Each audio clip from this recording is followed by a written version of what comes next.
Good morning, ladies and gentlemen, and welcome to the CentralNic Group PLC investor presentation for the interim results for the 6 months ended 30th of June 2020. We do apologise for the late starting this meeting. Throughout this presentation, investors will be in listen-only mode. Questions are encouraged, can be submitted at any time via the Q&A tab situated in the right-hand corner of your screen. Simply click Q&A, scroll to the bottom, type your question and press send. The company may not be in a position to answer every question it receives during the meeting itself. However, the company will review all questions submitted today and publish responses where it's appropriate to do so. These will be available via your Investor Meet Company dashboard, and you'll be notified once these are ready for your review. I'd also like to remind you that this presentation is being recorded. Before we begin, we'd like to submit the following poll. I'd now like to hand you over to Ben Crawford, CEO, Michael Riedel, FD of CentralNic Group. Good morning. Good morning and thank you. It's great to be here. So let me just kick off with our first slide here. So we're here today to present CentralNic Group and our results for the first 6 months of this year. And we're happy to say that we've achieved a record 20% organic growth during this first half. We report in two segments. And as a quick description of what our company does, we provide the tools to businesses to succeed online in two different ways. Firstly, with online presence tools. So those are things like web addresses, websites, email, and so on. And as you can see with the bar charts on the left there, we made a small acquisition during the course of the last 6 months. And so we've adjusted up by putting the figures from the first 6 months of last year before we bought them, so we can accurately measure the organic growth. And you can see that that part of the business grew at 11% year on year. And then the second part of our business is online marketing. So that's online customer acquisition and revenue generation for websites. And there again, we made actually two acquisitions. So we've topped up our own H1 of last year revenues with the revenues of the companies we acquired after H1 in order to have an accurate measure of the organic growth of our business. And in this case, it was 28%. And that's brought us to a total of 20% organic growth year on year. In terms of the highlights, back at the beginning of last year, we made the decision to invest $9 million in annualized costs in additional staff and systems. We did a whole reorganization with we built our business through a number of acquisitions. We built out our head office functions, back office functions, introduced new systems, replaced senior management, a number of different business units, and brought on a whole product team, a whole HR team, and so on. And because we felt that this would allow us, by centralizing the control of the back office functions, to give our teams the freedom and the tools that they needed to really drive organic growth. And as you can see, it's been super successful. That $9 million per year investment has already in the first half produced $29 million of additional revenues. Our growth accelerated during COVID, but it's continued and in fact accelerated more as COVID's been waning. So we're very clear that this isn't a COVID-related spike that we're going through now. It does relate absolutely to the changes that we've made to our business.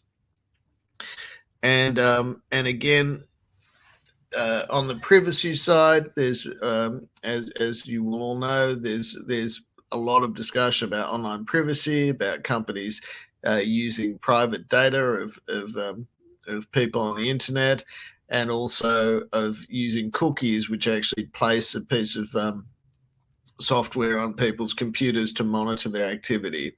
Those things are in the process of being banned. They've been banned by Apple. There's legislation coming out, particularly in Europe, to restrict them, and they're being banned by Google as well. Happily for us, we've never used either of those tools in our online marketing business, and that probably does account for some of our growth of customers of using other services that use those measures, looking around for an alternative that's proven. But we absolutely believe that will support us in a sustained and long-term way, because we have the clean online marketing tools. I'll just briefly mention some of the other operating highlights. We only got into the online marketing business in the last 2 years, and with that came an expertise in artificial intelligence, which we didn't traditionally have. And so we've now appointed the head of data and AI from one of the companies we acquired across the whole group, and we'll be bringing those new technologies to our business as a whole. We made some new appointments to the board of non-exec directors. We also, among the customers that we won in the past 6 months, we won JISC and London, so 2 UK government contracts that we're proud of as a UK headquartered company. We have a bond we issued in Norway, and we tapped that bond in order to make a couple of acquisitions, and were immediately oversubscribed and ended up issuing our bonds at 104.5% of nominal value, which in effect means for us we're paying a lower interest rate, which is great news for our future planning. We acquired the 2 businesses, Safe Brands and Wando, during the first half.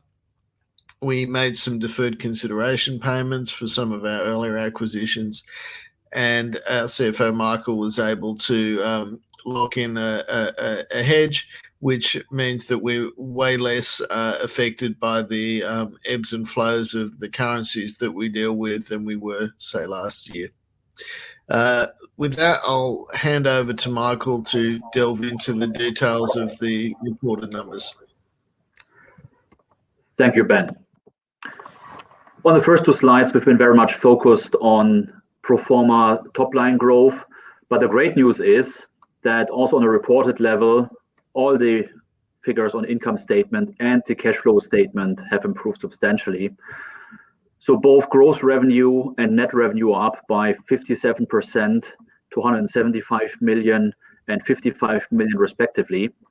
And also adjusted EBITDA increased by 36% to $20.5 million in the first half of this year, which, just for comparison, is already way more than we did in the full year 2019.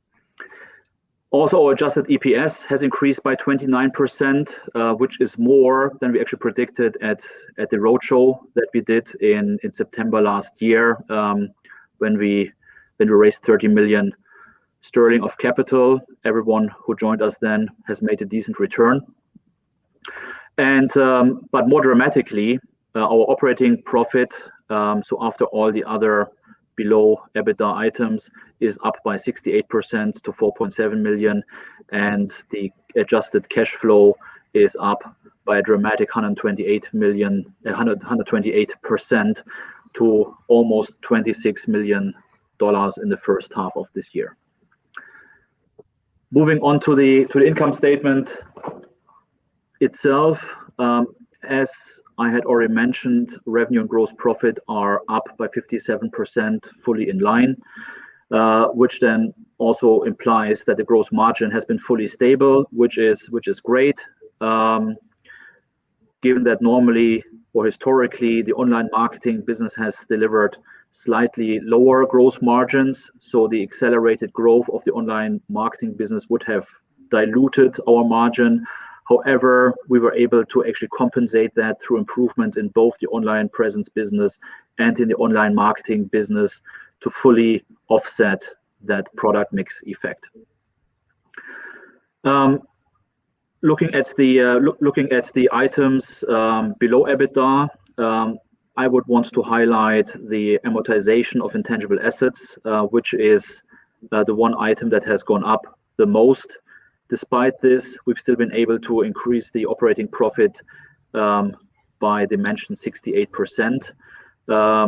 This amortization of intangible assets is is an item which only exists under IFRS and which penalizes companies with an acquisition strategy, given that on each acquisition you would then need to identify a certain part of the purchase price relating to specific assets owned by the company at the time of acquisition, and then amortize it over time. It is important, though, to note that other than depreciation on tangible assets, which go through a physical wear and might need to be replaced at a certain point in time, this amortization of intangible assets does not imply any future cash outflows. Moving on to the balance sheet, we are happy to present the strongest balance sheet the company has shown. Our equity at book value went further up from $117 million to $119 million, way more, almost 1.5 times the net debt that we currently bear. And if you look at the constituents of the net debt, you see that the cash amount has increased by almost $11 million. And that is despite the fact that we just acquired 2 companies for $11 million, plus we also honored a few earn-out agreements that we've done on historical acquisitions, given the great performance that they've gone through. You might now wonder, where does all this cash come from? And here on this page, we are showing GAAP figures.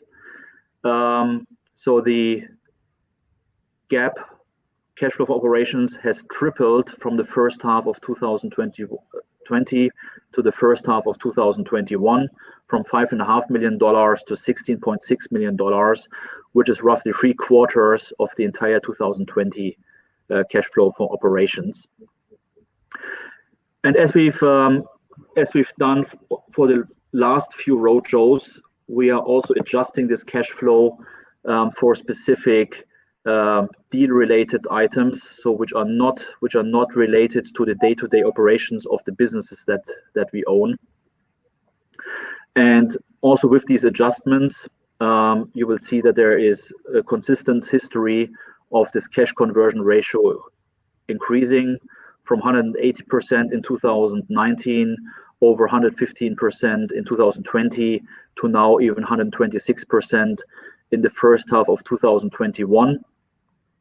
And those who have been following our roadshows for a longer period of time will remember that most of our businesses operate at a negative net working capital, or simplified, first the customers pay us and then we pay the money down the value chain. And which then implies that actually our growth is financing itself. And here we're actually seeing the final proof that actually higher growth rates translate into even better cash conversion than historically.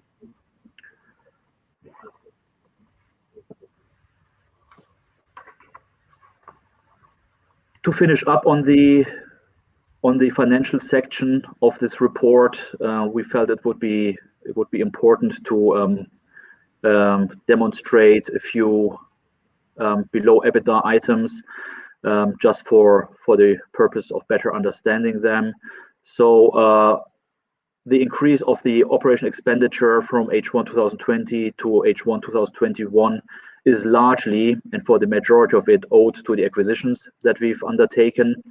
So just with the acquisition of CodeWise, we acquired 140 new talents in Krakow, Poland, which gives us access to a very interesting talent pool for tech resources. And also the investment into new staff, group functions, sales and marketing, and tech resources that Ben alluded to is included in this figure already. The second item, amortization of intangible assets, we've also just addressed. So these are items that will fade out for the old acquisitions at a certain point in time. As we would do more acquisitions, this item might then be replenished. However, all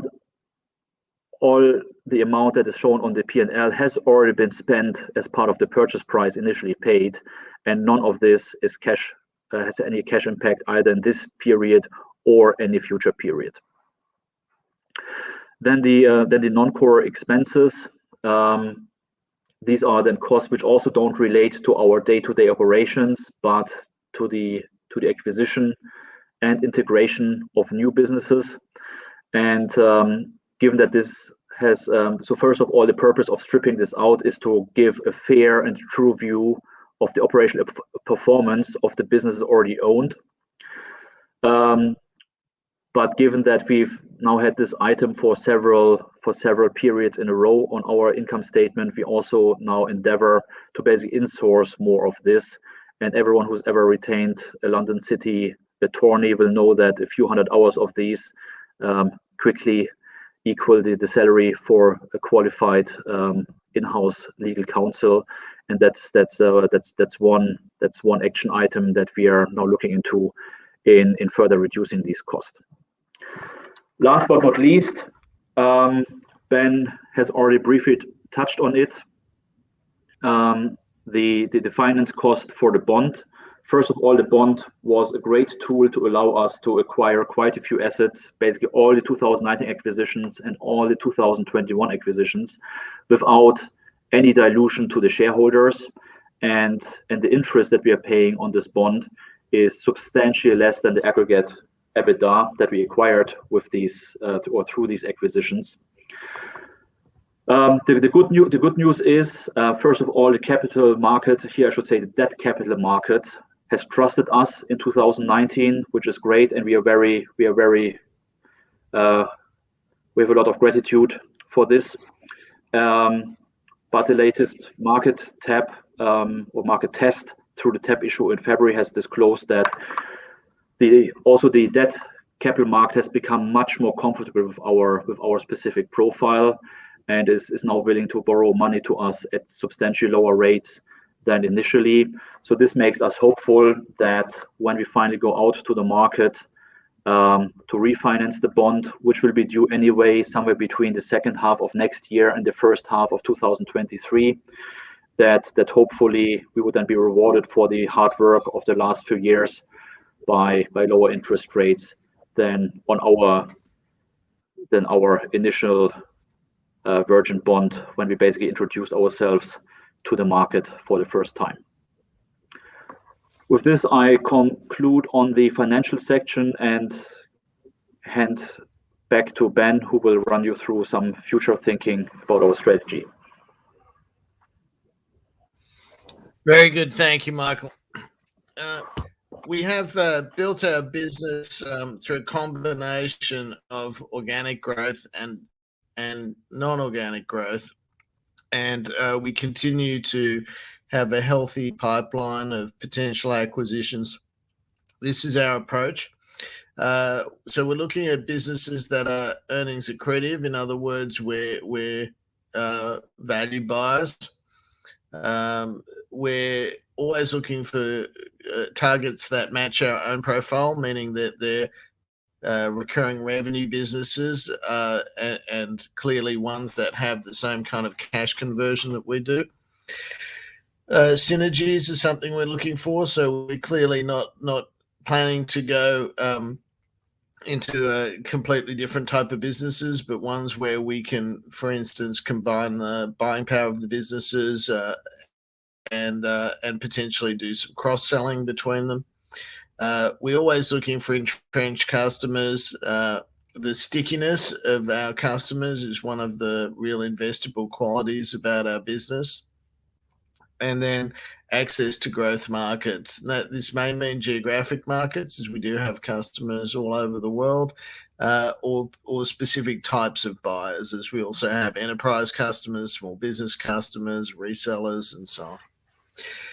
When it comes to integration, our first priority is to switch to group suppliers and back office functions, which gives us additional control over the business, as well as making sure that it's very efficient in the way it's run, and freeing up the leadership to really focus on growth. And growth is really where we head immediately.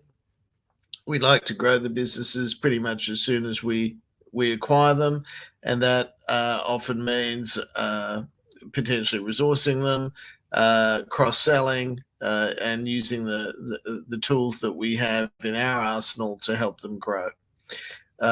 Before we buy any company, we do have a synergy plan in place, and those synergies can gradually be realized. But we feel like stabilization growth is number one. Achieving synergies then follows through. If we do make staff redundant from a particular company, we actually, if they're high quality staff, will typically re-employ them in another business, which can use their skills to grow, as we really feel like there's a premium on growth in our industry. Now, here's an example, a case study of a company we bought at the end of December in 2019, Team Internet. It was a distressed seller, and so it was a special situation, involved a lot of very complex negotiation with the people that the seller owed money to, but we were able to pull it off, and in the end acquired the company for under 4 times trailing EBITDA, which in itself was a coup. But then we were able to grow it by 16% in the first half year that we owned it, and then by further 14% the next half, and then in the last half by 25%. Now, we did clearly invest additional resources in the business through staff. We also made an acquisition this year where we, by putting together the technologies and these teams from this company with the company we acquired, Wando, we were able to make some innovations which were able to further drive up our growth rate. So everything came together very well. But this was, of course, also against a background of new regulation, new restrictions on the kinds of activities that this company does, online marketing, which happily did not impact on our business in any way, and we don't expect it to in the future.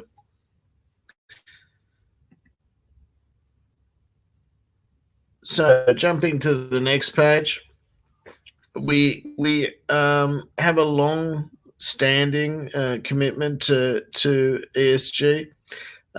Last year, we did introduce a new program, which was a tree planting program where we actually plant a tree for every domain name we have under management, and that is a number in the tens of millions. And so it's clearly a very significant reforestation project.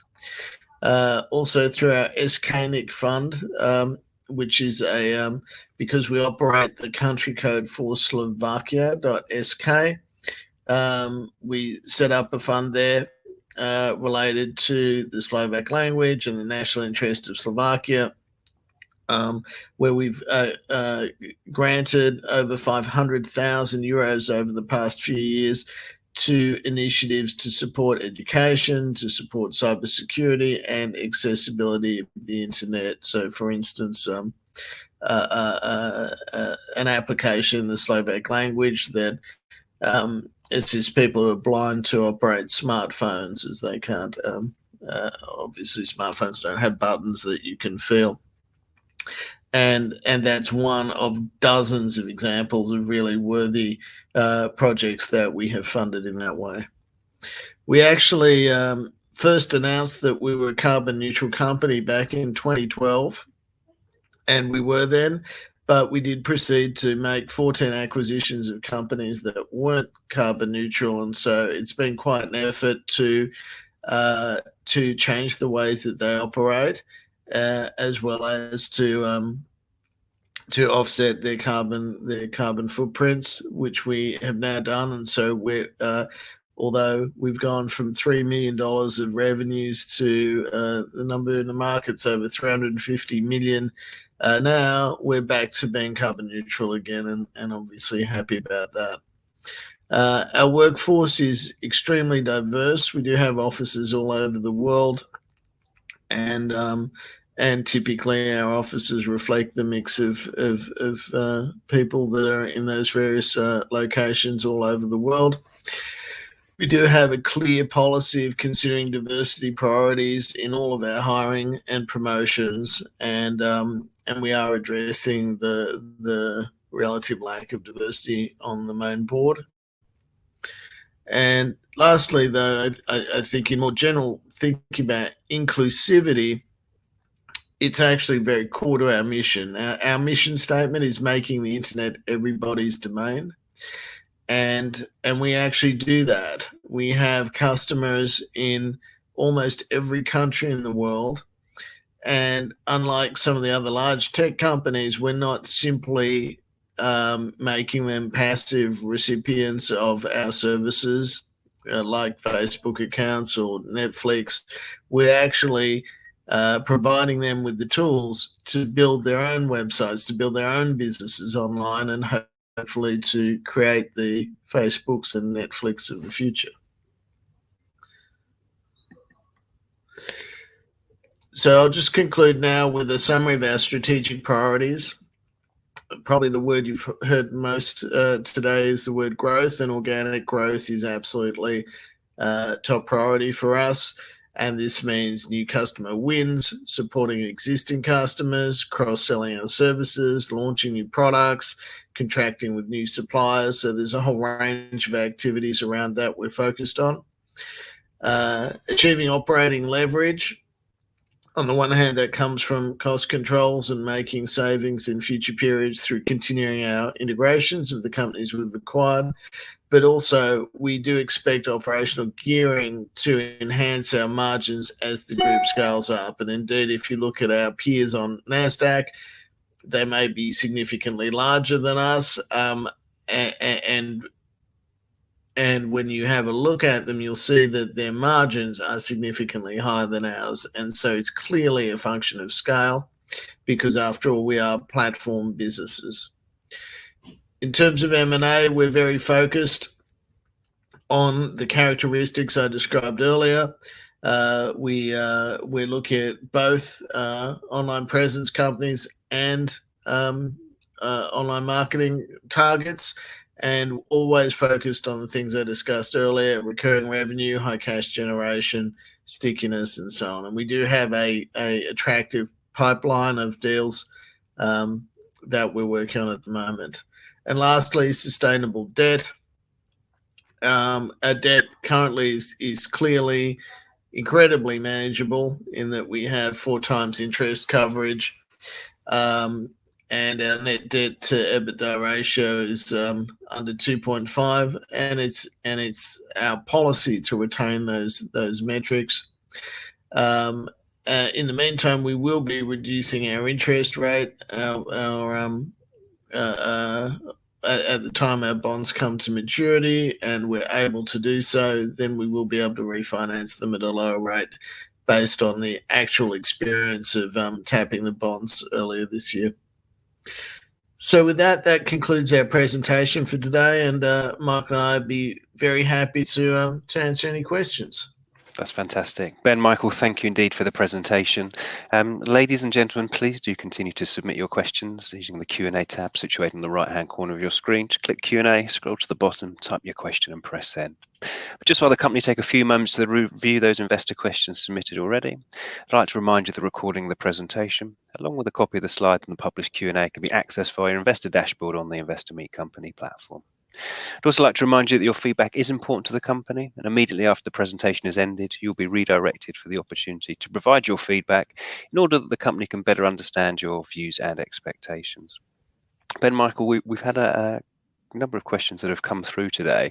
Perhaps if I could hand back to you just to click on that Q&A tab, and where appropriate to do so, if I may just ask you to read out the question and give you a response, that'll be fantastic. Thank you.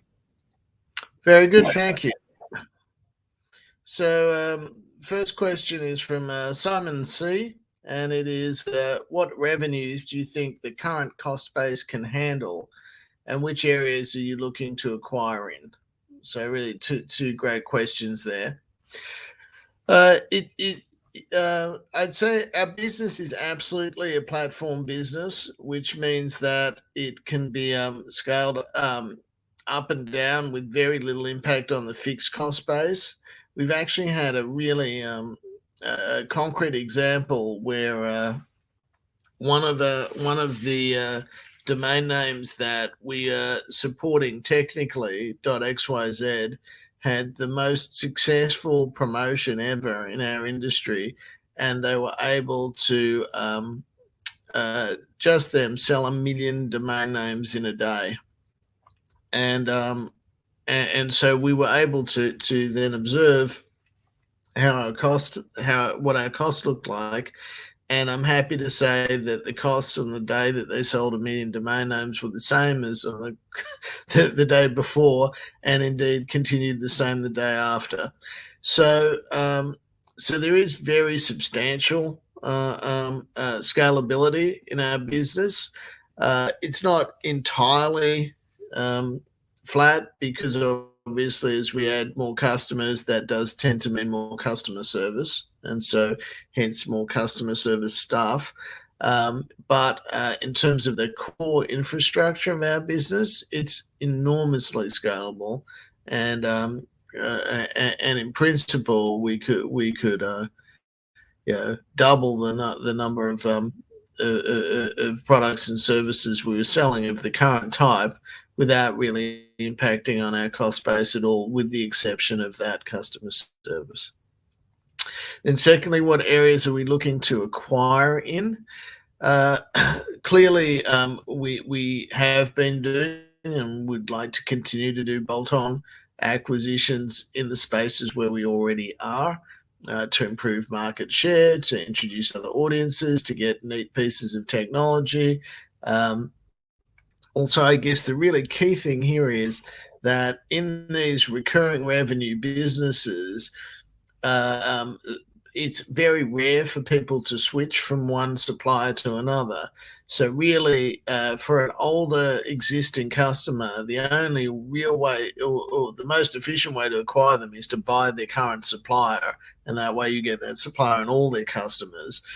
And the happiness that with such a sticky industry is that when you buy that company, you don't run any risk of losing those customers, unlike many other industries where there are human relationships involved. Here, it tends to be computers speaking to computers.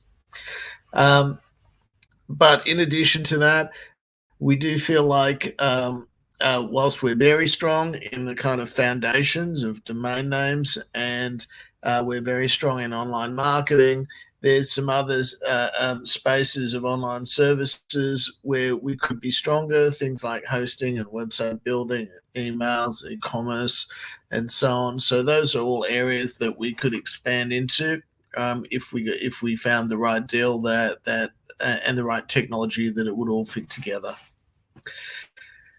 Very good. Next question from Nick J. Who is the competition you face in the online marketing space, and what's your sales route and advantage over others? Again, great questions. Thank you. The online marketing space is immense. The amount of money spent in 2020 in online marketing is estimated around $400 billion, and the growth rate is north of 20% per year. And so clearly we have very modest market share in that market. However, we have a proven and sustainable and profitable strategy, and that is that we're focused on specific niches. So we're not going head to head with Google or Facebook here. What we're doing is developing quite specific types of advertising, and I guess our main competitive advantage here is what we call performance advertising. And what that means is, unlike in the old days where people used to say, look, I know only 50% of my advertising works, but I don't know which 50% it is. In this case, what we do is we tell our online marketers trying to acquire customers to their website, look, start small, measure carefully. When you get the return on investment you need, counting the cost of what it spent you to acquire that customer versus the profit that you made from them, then scale up gradually. and we have lots of artificial intelligence tools to help them do that. And then it's like set and forget, because they want to get this continuous stream of customers, and obviously we want to get this continuous stream of revenue. So that's what our technology does. It brings artificial intelligence and massive processing power and access to millions and millions of websites to the online marketer in order to enable them to achieve that continuous return on investment. In terms of sales routes, we operate the software that does that, and we have both what's called demand side platforms and supply side platforms, which means that aggregators of different websites that have traffic can join our publishers, and aggregators of online marketers like media buying agencies can obviously join the other platform, and then we connect them up together. So it isn't so much a matter of us winning an individual small business. We have relationships with other companies that are winning that business, and take a clip of the transaction revenue as well. So I guess our key advantage is our technology is great. It really works, and it's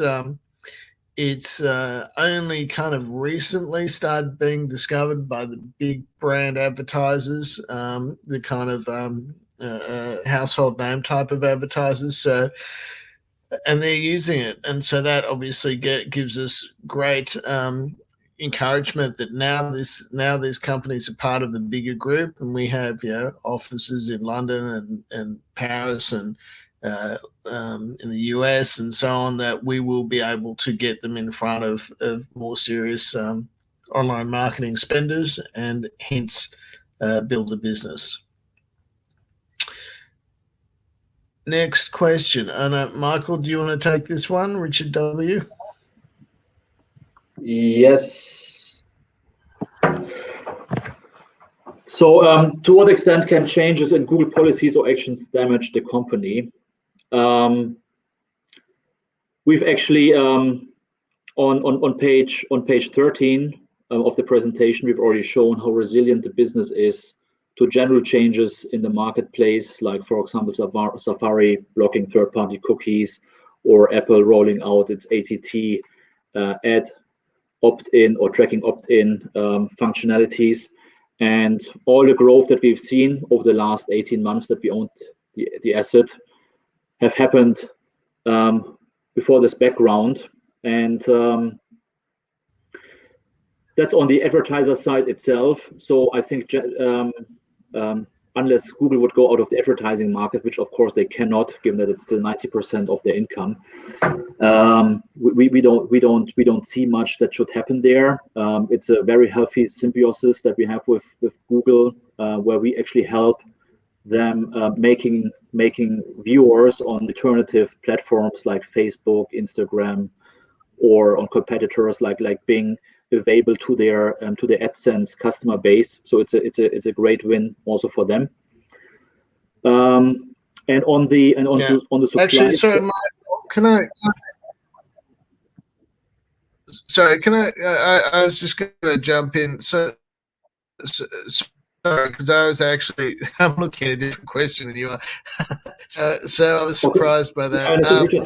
I was just going to say, just to be absolutely clear. Yeah, sorry. Just to be absolutely clear, our online marketing tools are not on Google search. They're not related to what's called search engine optimization at all. And so what that means is that Google can change its search algorithms in a way that impacts the order in which websites appear on the search results. And I think we all know anecdotally that has hurt lots of businesses in the past. But what we're actually offering is an alternative to that is completely unconnected to search engine results, and therefore, rather than being a Google algorithm changes being a risk to our business. They're actually an irrelevancy to our business, because none of the traffic that we deal with is passing through Google search or any other search. Sorry to interrupt, Michael. Back to you. No worries, and thank you for pointing out that I got the wrong question of Richard W. My window had already scrolled down a few pages. So the question is, what levels of surplus investment has CENTRALNIC made in FY20 and FY21 to drive organic growth?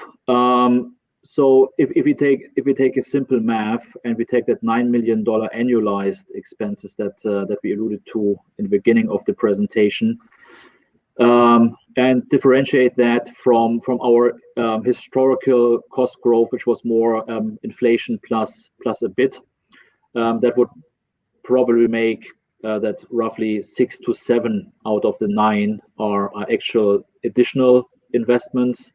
The rest we would have probably also experienced, just like all companies go through a certain inflation. In order to address this, we will in the future focus our hiring more on markets where we've first of all access to, like for example Krakow, Poland, and where average staff costs are lower than in the places where we've been active historically. So we believe that we will be very good in managing salary inflation, and focus more on really adding specific talents for new projects that should then be immediately or short-term revenue enhancing. Right.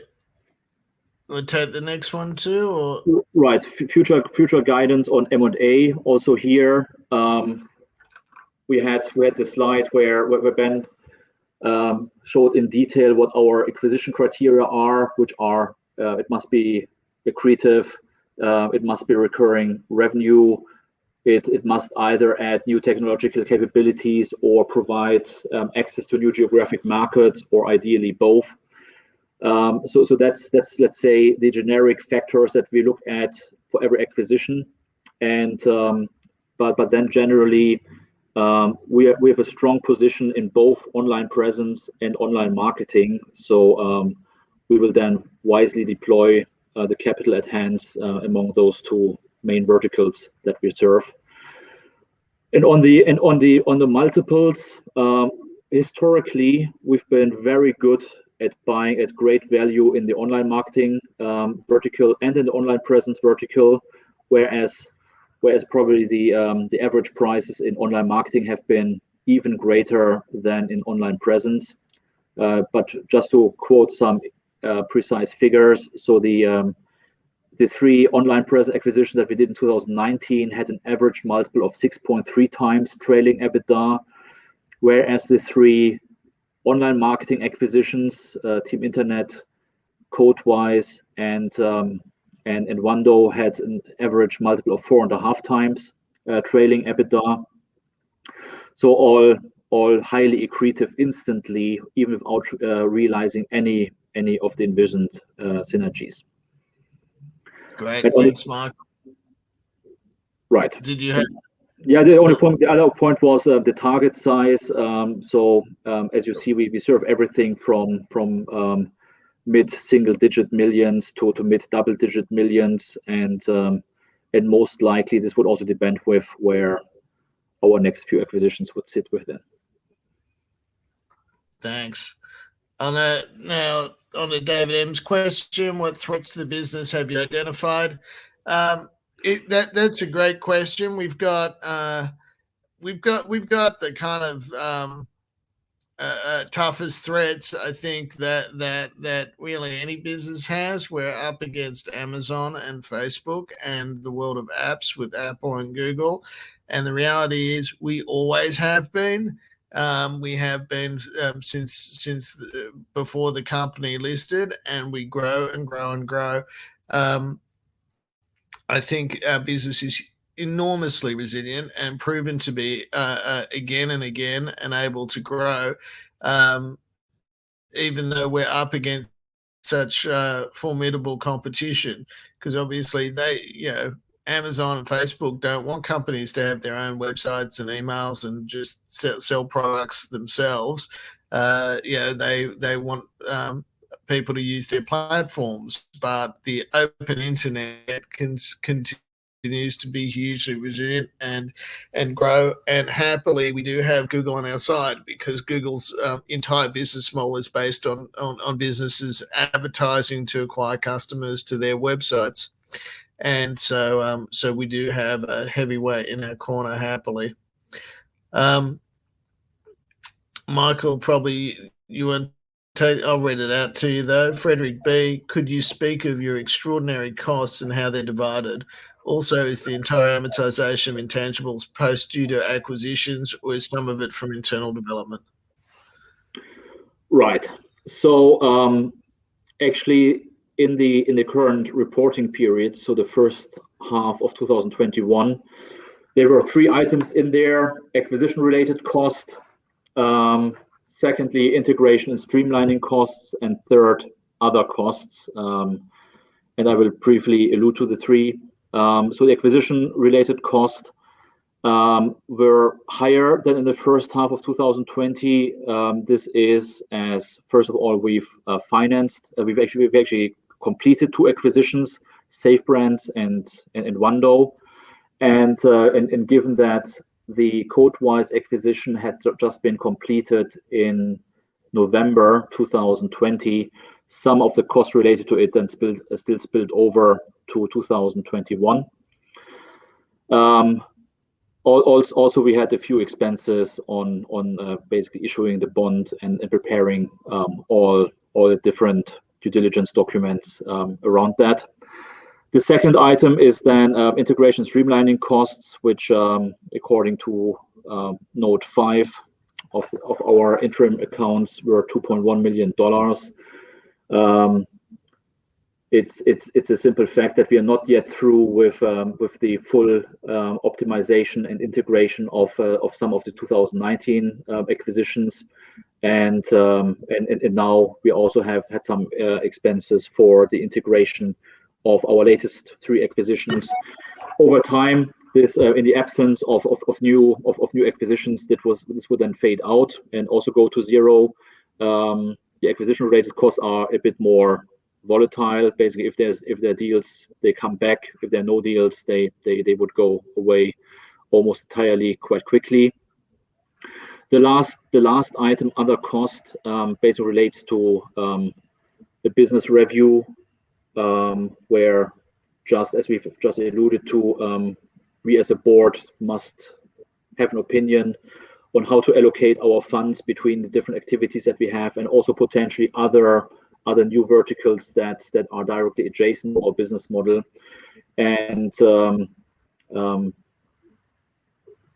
you will basically see the outcome of this in the form of future acquisitions and how we allocate the money that the group has available on the different verticals.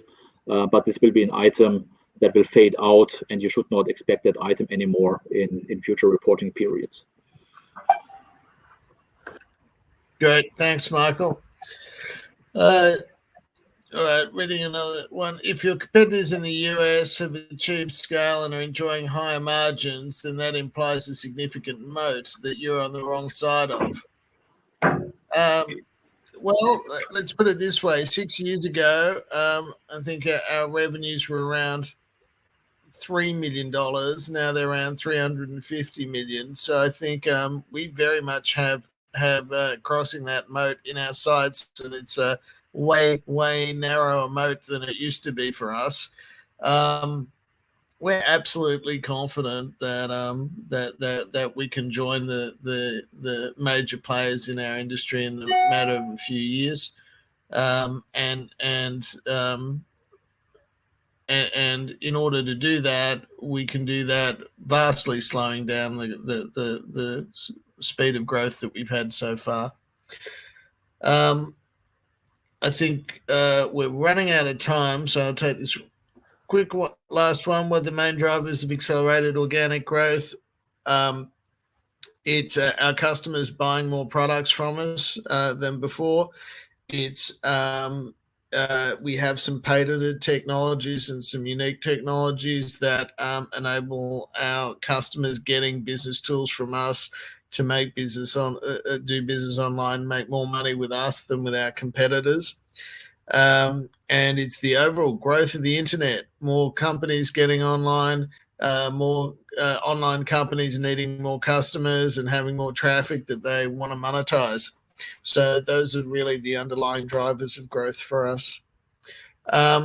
I'm afraid we're in an investor roadshow, so we have another call in about a minute. But I just want to thank you've answered all the questions, so thank you very much indeed to both of you. And Ben, just if I could perhaps just ask for a few final words, just to wrap up on that basis, that'd be great.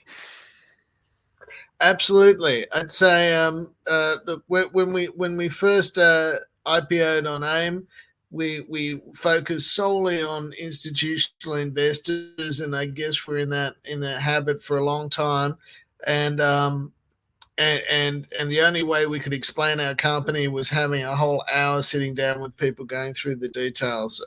We hope now that we've come up with a successful way of conveying what a fantastic investment case that we have now.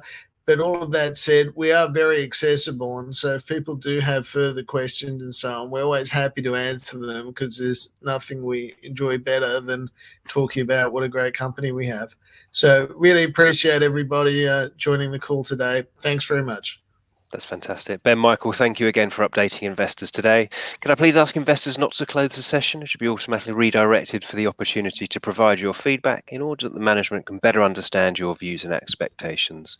This will only take a few moments to complete and is greatly valued by the company.